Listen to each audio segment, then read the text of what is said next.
Good morning, everybody, and thank you for joining us for CDW and Microsoft Make the Shift webinar. As you all probably know by now that Windows 7 end of support is coming as of January 14th, 2020. So in this webinar, we will talk about how Windows 7 will impact your environment and how CDW can help you create a modern workplace with Windows 10 modern devices while staying safe and secure. Today with us, we have Derek Alexander from Microsoft, who is the Commercial Master Trainer, Device Sales. Derek has over 25 years of IT experience as a reseller owner, distribution manager, and Derek focuses on translating Microsoft features and benefits into meaningful usage and business cases for our partners throughout the channel. From CDW, we have Zeke Egbo, who is the Microsoft Solutions Specialist. Throughout the session, Derek will go over the impact of staying on Windows 10, including how it impacts your organization's security, performance, and productivity, and how to create a modern workplace with Windows 10, Office 365, and M365. And then Zeke will take over to go over how to plan your move to Windows 10 device, and along with CDW, and how CDW can help them support your migration. So just some more housekeeping here. We will be, the lines are muted and they will stay muted throughout the session. This webinar is recorded and you will have the recording at the end of the session. If there are any audio concerns or if you're having any visual concerns, please type in the WebEx Q&A field and we'll answer those questions right away. Any content-related questions will be addressed at the end of the webinar. So once again, thank you for joining, and I will now be passing it on to Derek Alexander from Microsoft. Thank you. Good morning. As was said, my name is Derek Alexander and I work for Microsoft. I'm a commercial master trainer with Microsoft, which is one of those really fancy titles that people sometimes get, and I really find that it's interesting when I look at it, because actually I really look at it as I'm a person who's got probably one of the best jobs in the world. I actually get to go all over, and sometimes all over the world, to go and talk to customers about really cool Microsoft technologies and some of the great things they can do with them within their businesses. So I wanted to thank you for taking the time to join us today, and making sure that you're taking the time out of your day to work with us. We're just having a couple minor technical glitches that we'll work through, but not an issue. So yeah, we're going to be talking about some of the great reasons why you should be making that shift to a new device, and some of the great things you can do using both the new operating system with Windows 10, and also with the ability to go forward and actually implement brand new devices running those, and a lot of the things that are around that. And part of it as well, when I come to this, I also come from the perspective of someone who's actually owned a small business.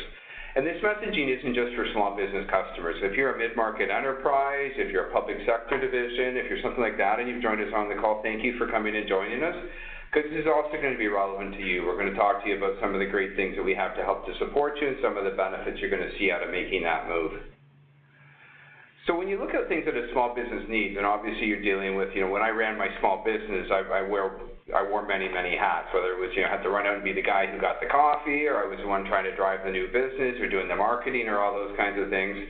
But one of the key things that was really imperative to that was to make sure that we had hardware that worked, and hardware that worked easily and worked well, right? The last thing I wanted to do was spend time that I could actually be making money or in front of customers trying to grow my business, and spend that time going and consuming IT and trying to figure out how to make computers work and do all those kinds of things. So it's really one of the key things that I wanted to have to do, was have technology that worked easily and worked well. And we all know that isn't always the reality. When we're dealing with technology, and especially when we're working with and dealing with older technology, we're not necessarily dealing with things that are easy to work with or easy to implement.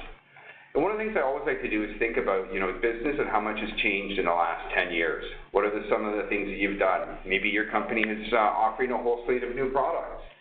Maybe you've added some kind of sessions and support for things like a web store. Maybe you've opened up in a new country, a new province, a new city. You've added employees. You've added customers.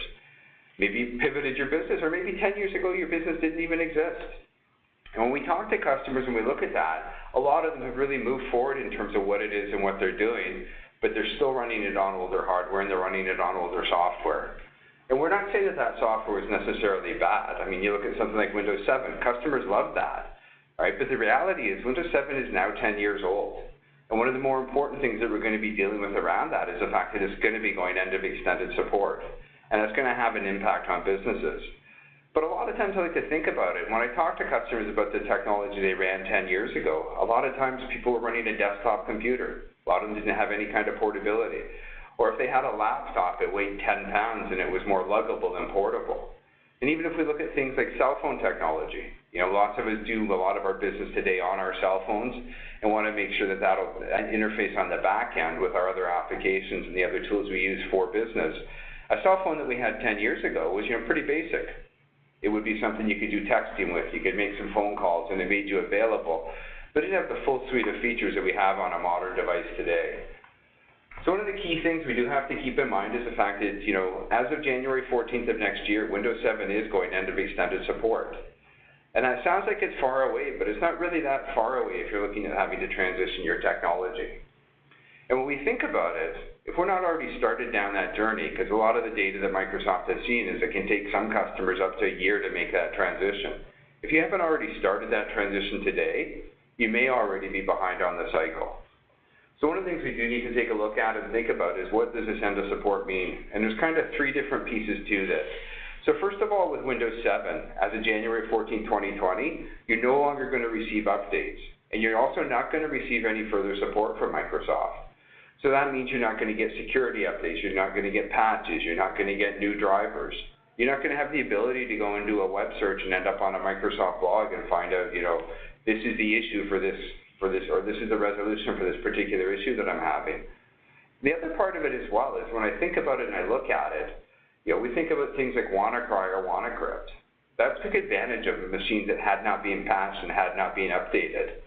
And one of the concerns that I would have if I were any customer out there is there a cyber criminal organization that's already out there starting to work on stuff that they're going to start bringing out starting January 15th of next year, knowing that Microsoft is not going to be remediating or patching those. And then also, if you're running some cloud-based applications, if you're running Office 365 off of the cloud, for example, you have to be running a current supported version of Windows in order to be able to connect to it. But it also goes beyond that. If I'm in an industry that requires any kind of compliance, if I'm affected by, you know, GDPR, if I'm dealing with Europe, or if I'm concerned about PIPEDA within Canada, or maybe I'm in financial services or healthcare, or I do business with a government organization that requires me to be compliant, as soon as I'm running a non-supported operating system, which will be after January 14th of next year, I'm no longer compliant. I'm automatically no longer compliant. Then with Office 2010, which a lot of customers out there are running, it's also going to end of extended support in October of next year. So keep in mind that you're also going to be dealing with the fact that now your productivity applications are no longer going to be compliant. And again, you're going to have the same kind of thing. You're not going to get patches, updates, security fixes, and all those kinds of things. And then how that plugs into all your Office 365 services, whether you're running those on-premises or you're running them on the cloud, is going to have an impact on you. You're not going to have connection for things like Exchange for your email, SharePoint for sharing your files and your data and your other internal documents, and being able to do things using Skype for Business or Microsoft Teams, depending on which path you've gone down. By having a non-supported operating system and or a non-supported version of Office, you're no longer going to have connection to those things. The other part of it as well is, when I think about Windows 10, a lot of customers still think of Windows 10 as the new operating system from Microsoft. And although it is our newest operating system, we're now coming up on 4 years for that. At the end of July, Windows 10 will actually have been in market for a full 4 years. And as a number of customers know, and hopefully you are aware as well, we've already done a number of different updates to it. We're on our 5th set of major updates to that, our refreshes on it. And by the way, we have a lot of customers that are running it. If you take a look at the slide, you can see the data that says we have more than 800 million customers that are using Windows 10 on a monthly active user basis. And that's around the globe. That's a lot of customers. And by the way, bigger companies, bigger enterprises, more than 90% of the Fortune 500 are already running Windows 10. In fact, it's closer to 99%. It's like 498 out of the Fortune 500 are now testing or using Windows 10 in-house, and more than 90% of those have actually gone to it as their operating system standard. And the reasons they tell us that are really great. You know, when we look at those customers, when we talk to them, it tells us two really key things that they see. They're able to do a lot more. They're able to work the way they want and be way more productive. And then they're also way more secure. They're aware that Windows 10 is the most secure operating system that Microsoft has ever brought out. And they're aware that it makes their company, their data, their information, their interactions with everybody way, way more secure. So one of the things that we've done as well is we've gone and we've worked with a lot of those customers and we've surveyed them and we've put together some information that makes for a really compelling story about why you should think about moving your business, why you should shift to modern devices running Windows 10. And one of them is the quick payback on it. You know, for most companies, they're actually able to go through and they get a return on investment of 100% within 13 months. So in just over a year, those new devices pay for themselves. And if you look at it this way, for most companies, refresh cycles on computers is 3, 4, sometimes 5 years. If you're able to get the return on investment in the first year of that refresh cycle, your net benefit over time becomes much higher. Also, in terms of security of the operating system, we see a 40% lower security risk, both in terms of the number of vulnerabilities and breaches that can potentially happen, and in the remediation or recovery time for those breaches, where it's much more efficient from a security perspective. And we have many, many large customers who've given us testimonials around security. But I can tell you, for example, the U.S. Department of Defense is 100% on Windows 10. You know, and if I think about it, probably if there's security that's good enough for the U.S. Department of Defense, it's probably good enough for me to run my business on, right? Then we also look at things like productivity. And you start to look at that and you start to scale it out. You know, I deal with a lot of different companies that do different things. One of them that I talk to is an engineering firm. And they pay employees anywhere from $50 to $100 an hour. You start to look at some of the savings you get from going to new devices running Windows 10, things like faster startup time, the ability to resume quicker, the ability to do multiple tasks at the same time, the productivity gains of all those kinds of things. You start to save a couple of hours per employee per week.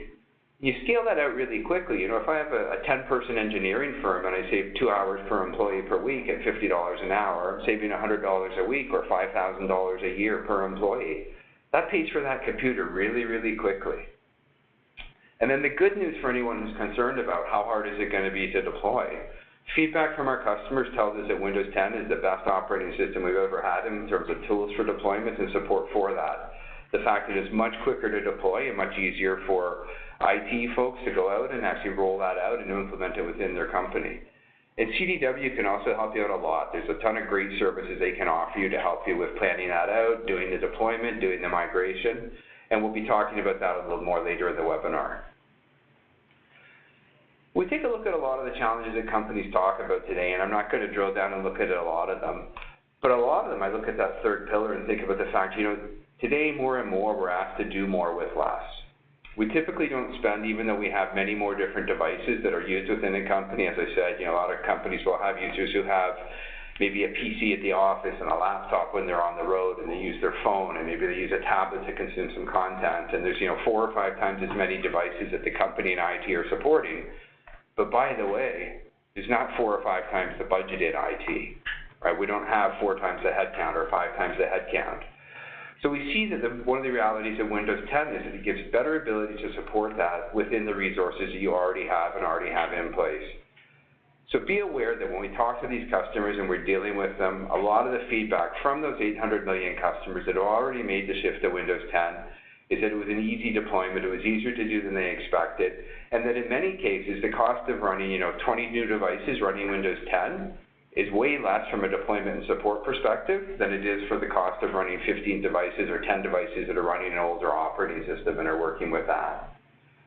And there's also a lot of ways that have some hidden costs around running those old devices. You know, we're going to talk about security in a little more detail in a bit, so I'm not going to spend a lot of time on that. But you start to look at the cost of ownership around owning and operating that older PC. Maybe you're dealing with the fact that, you know, getting hardware when you have something that breaks, that downtime is an issue, right? Where as hardware gets into the end of its life cycle or gets longer in the tooth, it's like running an old car, right? You start to spend more and more money on maintenance and less money on just having the car on the road. And the other thing is that parts become more scarce. And as anything becomes more scarce, it becomes more expensive. We also look at the information in terms of the performance, the ability to do things like multitask. You know, most of us don't come into the office in the morning and log in and check our email, and then we shut down our email and go into our inventory system, and then we shut that down, and then we look at our quoting system and then shut that down, and then go and browse the web and then shut that down. We just go, we log in, and we open an application for email, and we open another application for quoting, and a few browser windows, and you know, maybe I'm running Word or Excel or PowerPoint, and all of a sudden I look down and I have 5 or 10 or 15 applications running on my computer. And when I do these kinds of conversations and trainings with partners and customers, those are the things that we talk about. And a lot of times, if you just look down at your taskbar and count how many applications you have running, you can see that you don't just have 1 or 2 running. You probably have 8 or 10 or 12 or more applications running. And what we know is that a computer that's as little as 4 years old was optimized for running 5 applications at a time. And that productivity really starts to dip. And that's just a fact of life of the infrastructure and architecture of an Intel processor. Right, that's the way that that worked and the way that it went forward with it. And you look at the new processors that are in new PCs today, and really you're dealing with the fact that those are designed and meant to run 8 or more applications simultaneously, and they have the ability to multitask much better, so you can be much more productive. Another way that I like to look at it is in terms of what the workplace looks like today versus what it used to look like. You know, as I said, I've worked in the IT industry for a long time, and when I started off, I used to have to go into the office. You know, all the work was done in the office, and I would work on a desktop computer that the company supplied. And if I had a problem, I'd phone the IT desk. You know, and that was how things worked. And, you know, if I was really lucky, I might even have multiple monitors on that desktop computer. And then I look at how I work today and how a lot of other people that I work with, customers that I talk to, you know, I work a lot portable. You know, right now I'm calling in from a customer site. You know, and I do that. I work from customer sites. I work from a home office. I work from the actual office. I work from airports and coffee shops and conference centers and hotels. And if I'm a sales rep, I'm working on the road all the time as well. And I don't work just on a single device anymore. You know, I work with a laptop that is company provided, but I also use some of my own devices for some of that work. You know, a lot of my work is done on my cell phone in terms of replying to and monitoring email and events and calendars and stuff like that. Maybe, you know, sometimes when I'm at home, I might use my tablet to consume some content. But I want to be able to do that. I want to be able to work on a device of my choice and be able to work from anywhere, anytime. And by the way, I also don't want to have to haul my device into the office and take it to the IT department if I have an issue. I want to have that ability to have an experience with us. We do self-service, you know, for things like if I need to do a password reset, or maybe I need to install a new updated app or things like that. I want to be able to do that myself without necessarily having to engage IT or a help desk to do it. And the reality of it is I want an experience that's got those 4 pillars on the right-hand side here. You know, I want it to be a really simple experience. I just want the stuff to work. I don't want it to be a lot of hassle to make the stuff work. But I do want it to be secure. I want to know that when I log in from that coffee shop to consume some personal content or some content for the company, that it is really secure, that it's going to be encrypted, it's going to be protected. You know, and if something happens where, it hasn't happened with me, but I have talked to customers who've, you know, had users leave a device behind in a coffee shop. Being able to know that I can secure and lock down and remotely lock and wipe that device if that happens and make sure that my company information and my customer information doesn't get out is really important in terms of the ability for security and the ability to support that in a modern workplace. Also the total cost of operating, right? I want to make sure that it doesn't have to be a super expensive device that does that it's an affordable device, but also saves me cost in terms of things like IT resources required. And at the end of the day, we just want it to be a better experience. You know, our expectation of how we work with a computer today is a lot different than it used to be. I want to be able to use a touch interface. Maybe I want to be able to do things using voice commands or use inking to mark up or work with or edit a document and be able to do all those things on a device of my choice.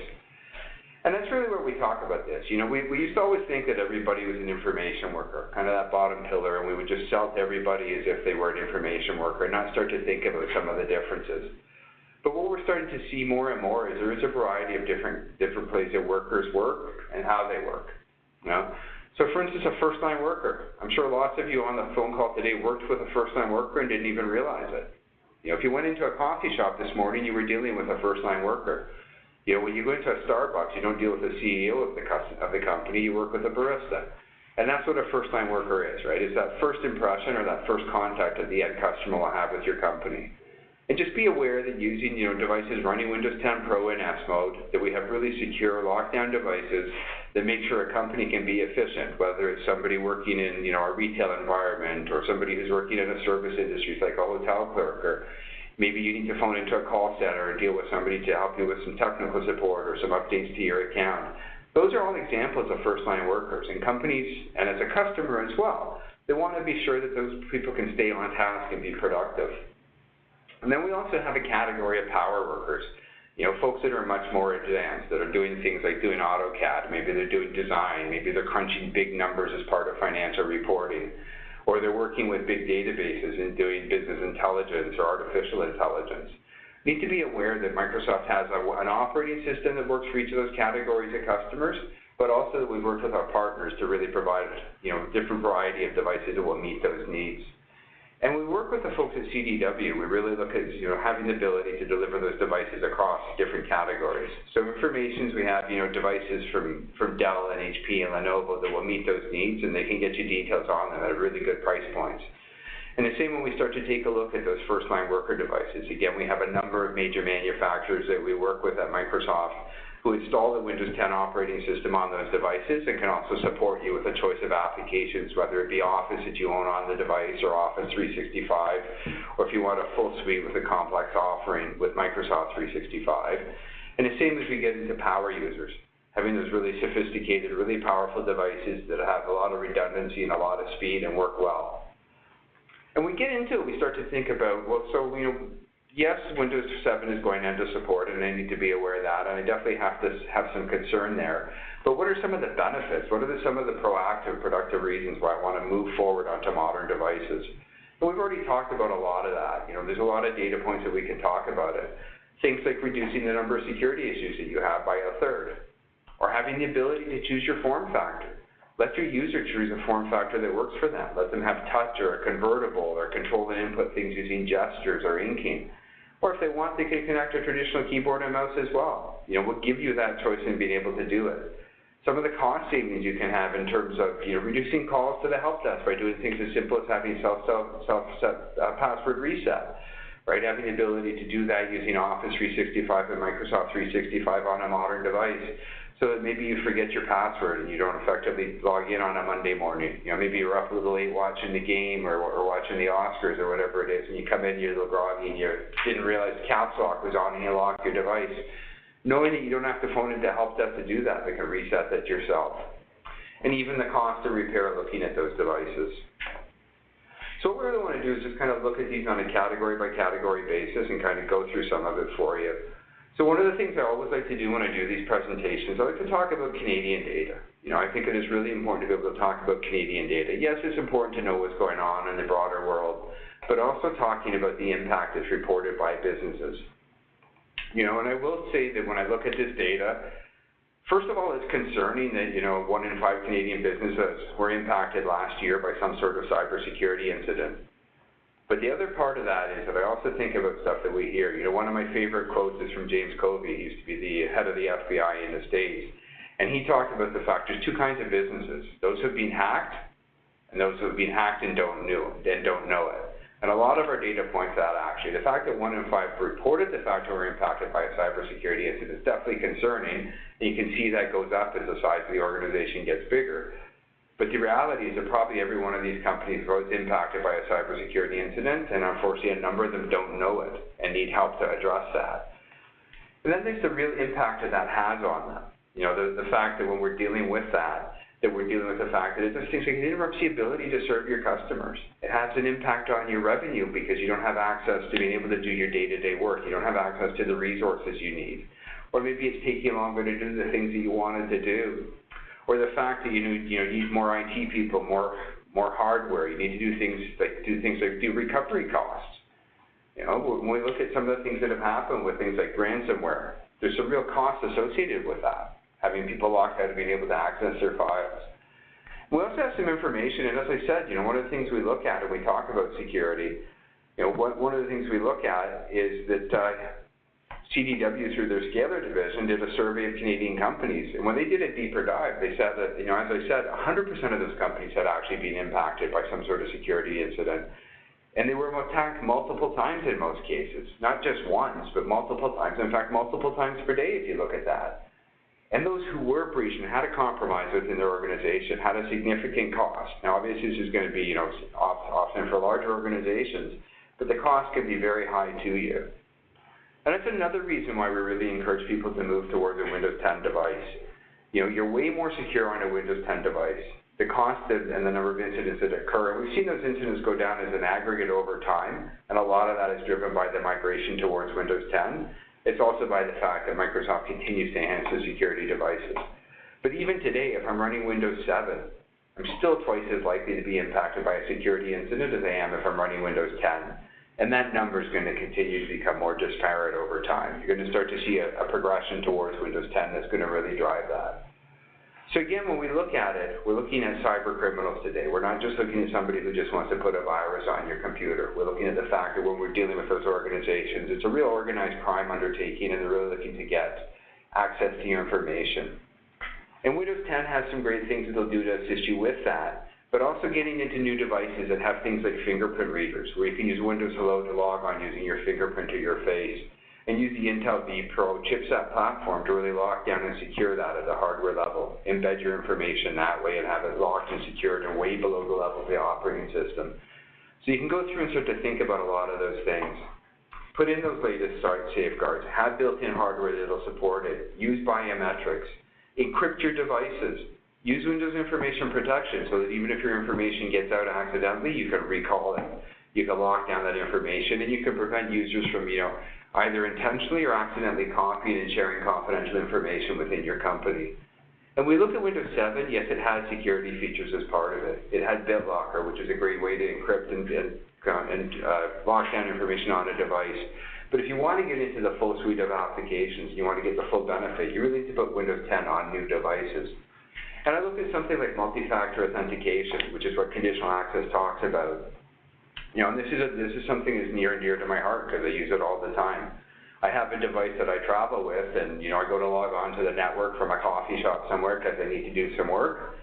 And I enter my username and password. It sends the information back to our IT and to our network and says, yeah, that's Derek, and yeah, that's the right device password, and that's the right device. But interestingly enough, he's looking at somewhere that's not his usual location. Why is he working from a coffee shop? Oh, and by the way, that's out of the ordinary because he's working in a different time zone. So they'll do something using Conditional Access where it'll send a challenge. In my case, I use my phone for my challenge, and it sends a token to my phone, challenges me. I put my finger on my fingerprint reader, and I'm up and I'm logged in. IT loves it because Conditional Access is about 1 million times more secure than the best passwords, and I like it because it's easy.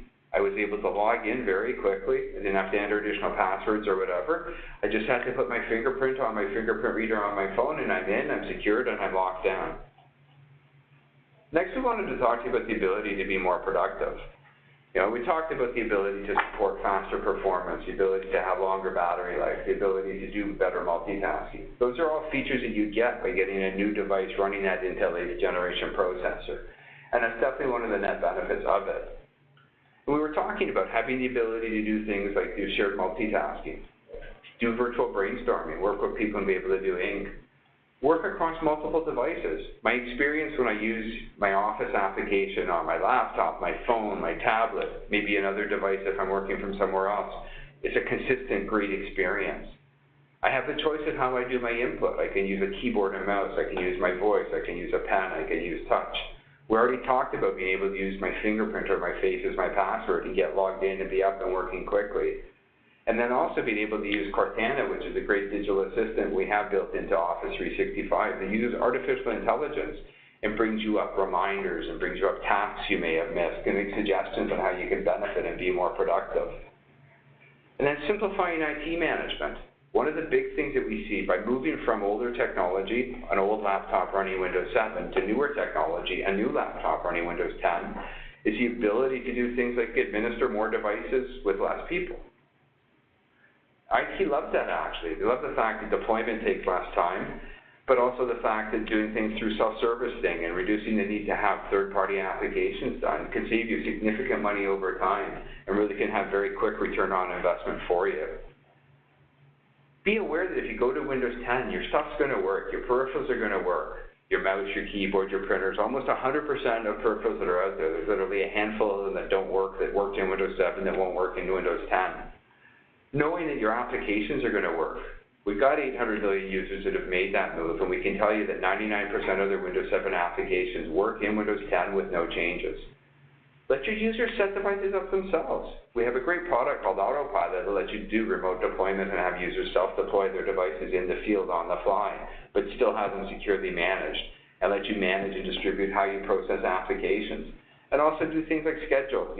Set your out of office hours, set your business hours, and have all your updates happen outside of business hours and be aware of that. It's one of those things. I'm ironically looking at an office updates available prompt on the screen here right now. And it's being able to go and regulate that and be able to not have it interrupt the flow of work. And being able to just do things as simple as, click on the Remind Me Later button, or even set it up to not even see that prompt. All right, and that's why we really want to encourage you to do those things and make that move forward. Protect your devices by having the most modern stuff and having the most security on it. Protect not just your devices, but also your users, because that's a piece of information that actually has value to cyber criminals, is user identities. Protect your business data, protect your customers' data, be able to do things on the fly, work anytime, anywhere. Having simplified IT management and really being able to cut those costs. When we look at the total cost of ownership on an older PC, by the time you tally up things like the repair cost, the downtime, the upgrade cost, the hours of lost productivity, the ability to be more productive on the fly and get more done during the week, you're typically looking at the cost of replacing a device by the time you factor that in. Right? And these are detailed studies that we've gone through and done with folks like Tech Isle and Forrester and folks like that who really point to that. We also have the ability for you to actually make that shift to modern and get a lot of benefits for it. Trade in your old hardware. A lot of times customers haven't traded in their old hardware because they're trying to figure out what to do with that end of first life IT. We're able to help you through that by going through and figuring out how you can trade in that hardware. We'll give your organization some benefit in terms of cash, giving you the ability to do that. And then we'll also give you the ability to go through and generate carbon credits. So whether you're just environmentally aware, or maybe your organization even has an environmental sustainability policy, we'll help you to reduce your carbon footprint and be able to quantify and do that. And these are all government certified. Microsoft goes through and we work with an organization called CO2 Neutral, partner closely with CDW on this. And then we go through, and we actually have, in conjunction with Intel and Microsoft, with the ability where we can go through, we can certify this and get you Canadian government carbon credits to show that you are reducing your carbon footprint. And the processor is the heart of a lot of this, right? A lot of the conversation is around the processor having the ability to do a lot more and having to be able to do things like having that comprehensive security built in, having that vPro chipset, the ability to be more productive and looking at how many more threads and cores and multiple applications you can run on those. And the fact it's an easy process. We can really give you an easy way to integrate and work with your existing infrastructure. So really when we're talking with you, we're hoping that you're going to come away from this today and realize that you can see a lot of benefit by moving to new devices, running Windows 10 Pro, running the latest generation of Intel processors, and really making the benefit of that. And when we talk to customers, we see that more than 2/3 of them actually see a lot of benefit from doing this. And we encourage you to start to consider those new devices and going through and working on this and having the benefit of making this the shift to modern and putting the new infrastructure in place, getting new devices, run that new infrastructure on Windows 10 Pro, start to take a look at Office 365, get those regularly released updates, stay current, be more productive, and see a lot of benefit to you. And in terms of how to go through this process, it's really simple, Talk to your CDW reps. Start to talk to them about the fact, I have some of these older devices. I know that I need to think about going to Windows 10. I know that January 14, 2020 is coming up sooner than I think. How can you help me to get there? Oh, by the way, I want to be a lot more productive. I want to be able to show my employees that they can have best-of-breed devices and best-of-breed productivity applications. Start to take a look at Office 365, and then start to see some of the benefit of doing things like engaging in CO2 neutral. Get some cash back on those old devices, get some carbon credits, start to really move towards it, And we really encourage you to team with CDW today, really work with them, help them to simplify that shift for you, and start to move forward with it. So with that, I don't have a lot more in the presentation. I thank you for taking the time to listen to us, and what we'd like to do now is just we'll quickly pop out and we'll check and see if there's any questions from the audience. or if there's anything further that we wanted to cover off. And then I can also hand it over to Zeke if he's got a couple of additional pieces of information he wants to share from the CDW side. So we'll keep an eye on the chat window for her additional messages or questions, and I'll turn it over to Zeke. Thank you, Derek. So I just wanted to go over some of the information that Derek gave to us. It was a lot of information, but be rest assured that CDW is here to help you orchestrate that move from Windows 7 to Windows 10. So for many years, CDW has been a trusted advisor to businesses of all sizes, offering products and solutions and services to address your IT requirements. We've also, with the inclusion of our Scalar acquisition, CDW also deepened our technical expertise and capabilities in our professional and managed services. With that being said, from an assessment point of view, CDW will assess your current technology needs, including your application readiness and remediation, and the impact of Windows 10 on these tools to identify any new solutions where needed. From a configuration standpoint, CDW will work with you to design a deployment plan that brings Windows 10 to new and existing devices. We'll manage technical imaging needs and business challenges along the way to complement and enhance the Windows 10 experience. And no matter what path you choose, CDW will choose, no matter what path you choose to deploy your systems, including manual resources, automation, or hybrid of the two, CDW will use its expertise, which will help minimize disruption while maximizing your post-productivity upgrades. For more information on how CDW can help you transition to Windows 10, please you can reach out to myself or your account manager within CDW. And just to reiterate what Derek said about our asset disposition and CO2 neutral, that's definitely something you will want to look at, where you can get money and carbon credits for your end of first life hardware. With that being said, that's everything, and we'll go into our Q&A. So yes, the chat box, please, if there's any questions, please use the chat box to submit your questions. We do have a few questions that I'd like to get started with. The first question is, I heard that Microsoft will be offering extended security updates for Windows 7. Do you have any details on that cost and what will be covered? Sure, and that actually refers to a extended support offering on Windows 7 that we offer to customers who have an enterprise agreement. And basically that service is going to start off at $50 per user per year and then double every 12 months, so $100 in the second year, $200 in the third year, and that's a per user cost. But one of the things you have to keep in mind with this offering is that you have to have an enterprise agreement with Microsoft and in order to be able to take advantage of it. And you also have to cover 100% of your devices within your organization. So if you have 100 employees that work at your company, but you only have about 10 of them that you're concerned about, then you need to be aware that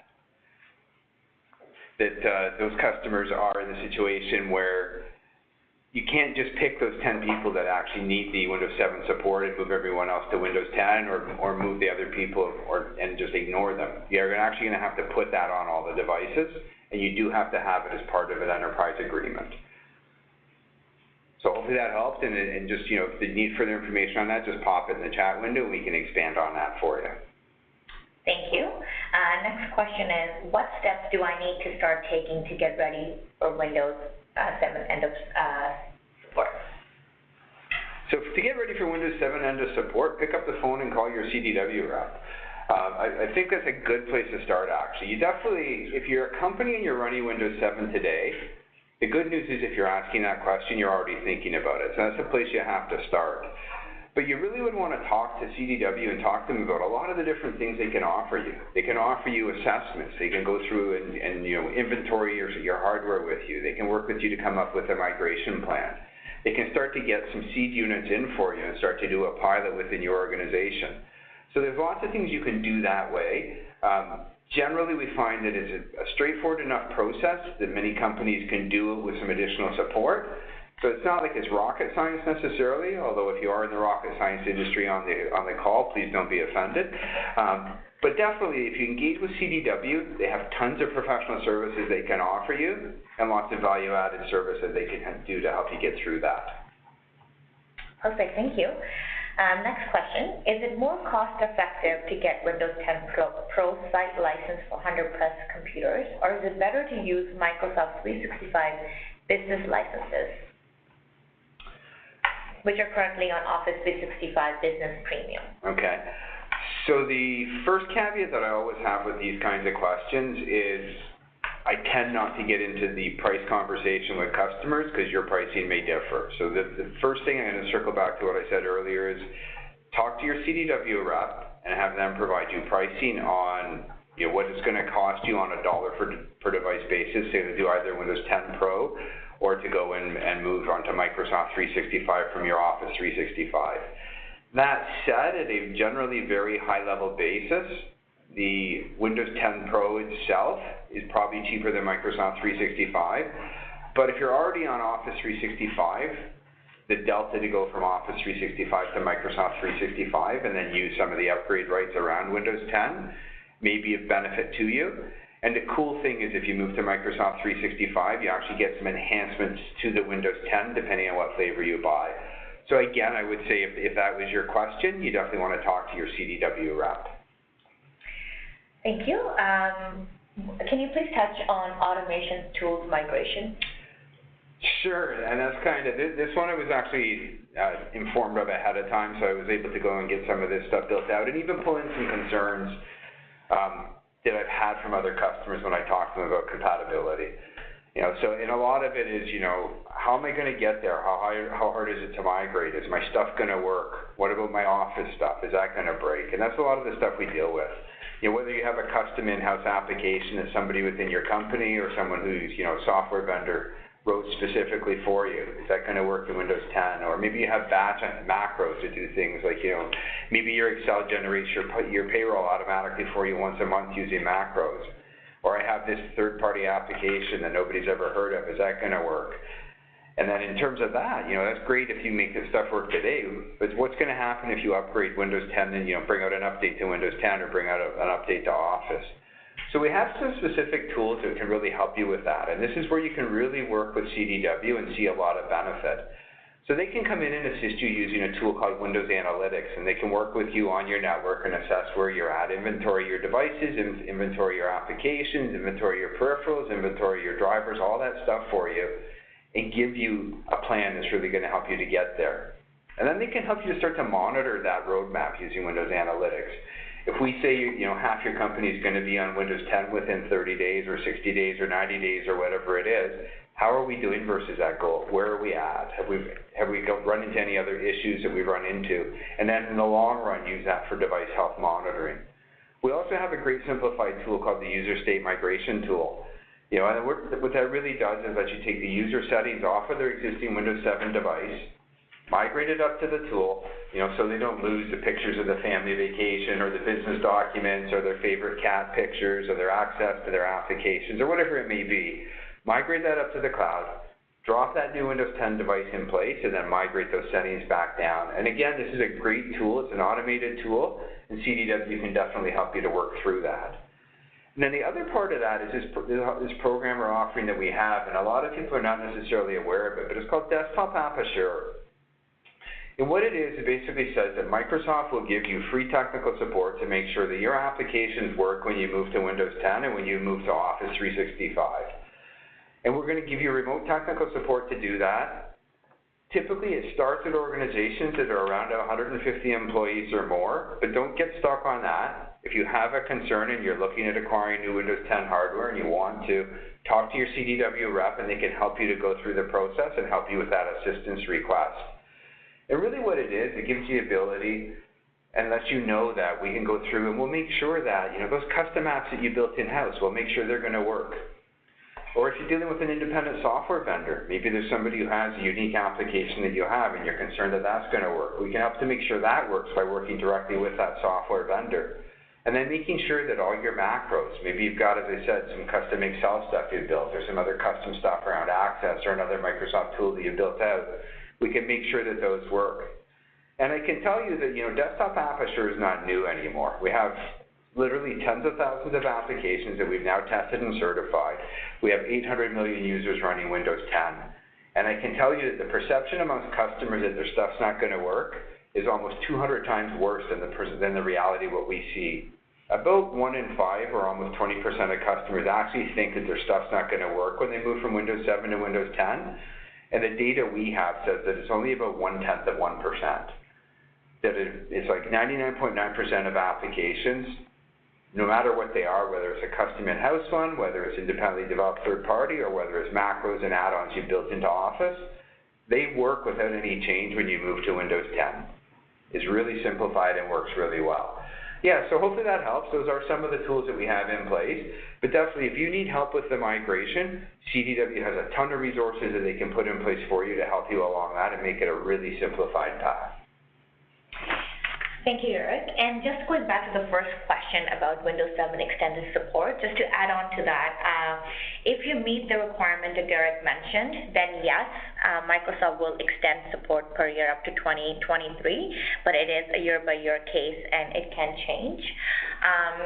Looks like there are no further questions in the chat box, so I would like to thank everybody for attending this webinar, and please reach out to your CDW account managers to get started on transitioning to Windows 10. Thank you very much.